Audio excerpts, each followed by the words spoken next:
नमस्कार, बिहार मिथिला न्यूज में आपका स्वागत है। मैं हूं तलत परवीन। बिहार के नालंदा और सासाराम में दो गुटों की झड़प और दंगे की सूचना के बाद पुलिस हाई अलर्ट पर है।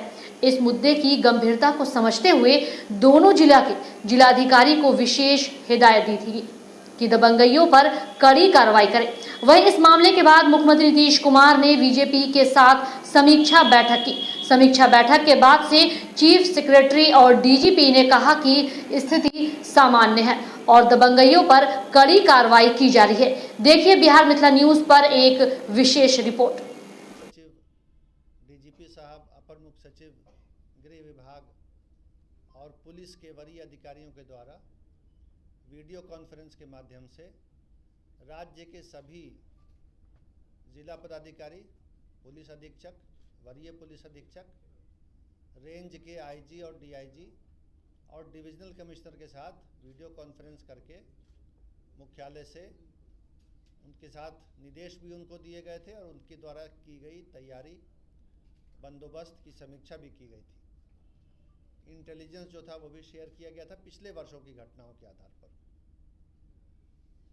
और पुलिस और मजिस्ट्रेट की तैनाती की पर्याप्त व्यवस्था इस अवसर पर की गई सभी जिलों में।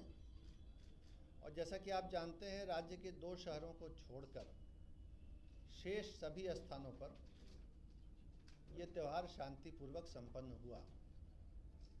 और इसके लिए मैं राज्य की पुलिस को, जो श्री आर.एस. भट्टी डीजीपी साहब के नेतृत्व में काम कर रही है, और गृह विभाग और मजिस्ट्रेसी को, जो चैतन्य प्रसाद जी के नेतृत्व में है, मैं धन्यवाद भी देता हूँ। बिहार शरीफ और सासाराम में कुछ घटनाएं करने का प्रयास किया गया, कुछ घटनाएं उस प्रयास के समय हो गई, लेकिन वरीय अधिकारियों के पर्यवेक्षण में और स्थानीय जिला प्रशासन और पुलिस प्रशासन के प्रयास से बहुत जल्दी उन पर काबू पा लिया गया और किसी भी प्रकार की गड़बड़ी या अशांति को व्यापक पैमाने पर फैलने से रोका गया। आज भी सुबह से स्थिति सामान्य चल रही है, शांति व्यवस्था बहाल है। लेकिन आज माननीय मुख्यमंत्री जी ने राज्य के मुख्य सचिव और पुलिस महानिदेशक को बुला करके हालात की समीक्षा की, जायज़ा लिया,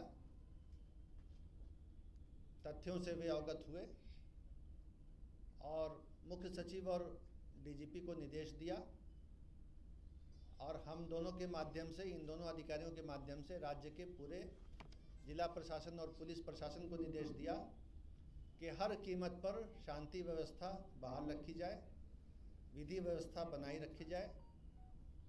जो दोषी हैं अभी तक गड़बड़ी करने वाले, उनकी पहचान की जाए और पहचान करने के बाद उनके विरुद्ध कानूनी कार्रवाई करते हुए उनको सज़ा दिलाई जाए।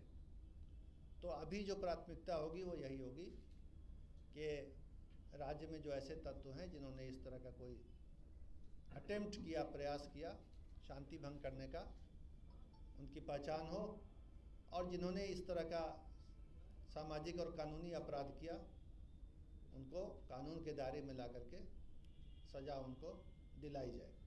तो ये माननीय मुख्यमंत्री जी का निर्देश हुआ है और मैं उनका ये निर्देश आपके माध्यम से, मीडिया के माध्यम से सभी तक पहुंचाना चाहता हूं कि राज्य सरकार इस बात पर दृढ़ है कि शांति व्यवस्था बनी रहेगी और किसी किस्म की गड़बड़ी करने को बर्दाश्त नहीं किया जाएगा। उसके अलावा जो पुलिस की कार्रवाई हुई है, जिसके आंकड़े उपलब्ध हैं और जो पुलिस का काम है, उस पर डीजीपी साहब और एडीजी साहब यहाँ पर मौजूद हैं, तो मैं उनसे अनुरोध करूँगा कि पूरे राज्य में विधि व्यवस्था की स्थिति पूरी तरह से नियंत्रण में है।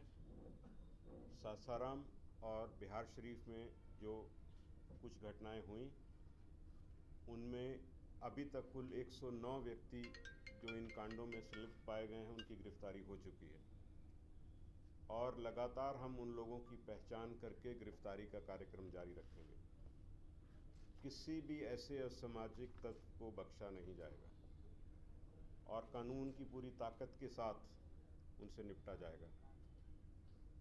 ये निश्चित तौर पे एक प्रयास था राज्य की अमन शांति को भंग करने का, जिसको पुलिस प्रशासन ने, जिला प्रशासन ने मिलकर के इसको विफल किया है और हम पूरी तरह कॉन्फिडेंट हैं कि आगे कोई ऐसी घटना को हम नहीं होने देंगे जिससे कि आम सामान्य शांति व्यवस्था पे कोई प्रतिकूल प्रभाव पड़े।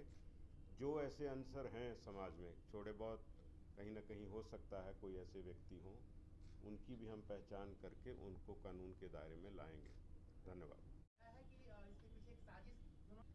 कांडों में बिल्कुल निष्पक्ष और ठोस अनुसंधान होगा। जहाँ जहाँ भी ऐसी कोई व्यक्ति इसके पीछे अगर हैं, उनको एक्सपोज करके कानून के दायरे में लाया जाएगा। सुरक्षा कारणों से अमित शाह का कार्यक्रम स्थगित हो गया। Sir, how many additional forces have been deployed for these, festivities and all this? And second thing, sir, is there any additional paramilitary forces which were asked by? सो रामनवमी के अवसर पर हर वर्ष कुछ अतिरिक्त बल, केंद्रीय बल मांग किए जाते हैं।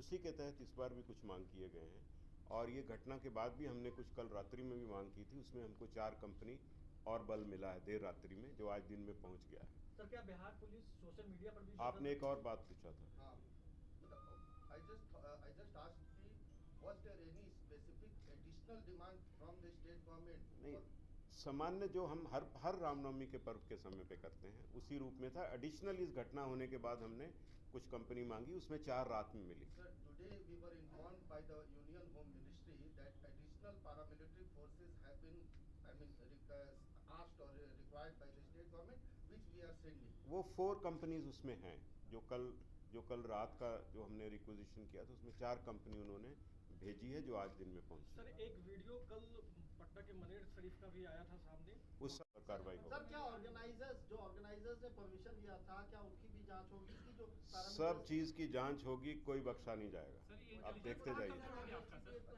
बिना लाइसेंस के कोई जुलूस थे क्या, जो कि was there any जुलूस which was without license? They were taking out नहीं, the सब process. जुलूस को विधिवत लाइसेंस और उसमें निर्धारित शर्तें होती हैं लाइसेंस की, उसके तहत हैं। लेकिन हाँ, कहीं अगर उल्लंघन है, वो सब की तो जांच होगी, सब चीज़ फुटेज की जांच होगी, आपको बताया जाएगा ड्यू कोर्स। सर, आप बार-बार कहते हैं। अब मैं अपर मुख्य सचिव, सवाल आपसे ही है। मुख्य सचिव महोदय से एक सवाल है। 144 लगा था या नहीं, इसको लेकर के कंट्रोवर्सी है, तो आप लोग स्थिति स्पष्ट कर दें कि क्या लगा था या नहीं। वर्तमान में जो विधि व्यवस्था की स्थिति है वो पूरी तरह से नियंत्रण में है। जहाँ जहाँ छिटपुट कोई घटनाएं हुई हैं, इन 2 स्थानों का, जिसका मुख्य सचिव महोदय ने अभी जिक्र किया, उन दोनों स्थानों में कुल अभी तक हमने 109 गिरफ्तारियां की हैं।